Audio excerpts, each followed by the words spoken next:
Spaghetti code is the term given to messy, disorganized code that is hard to work with. It doesn't just slow down development.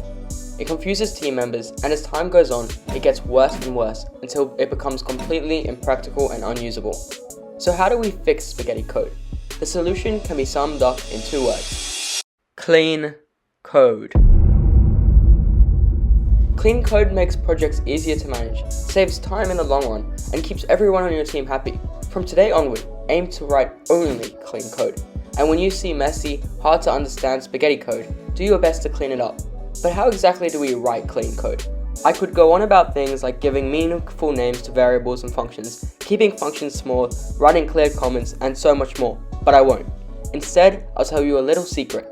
Many of the best developers learned how to write clean code from reading a book called Clean Code.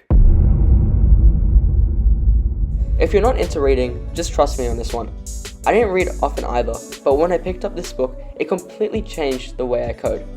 It helped me rethink how I design and implement features in my projects.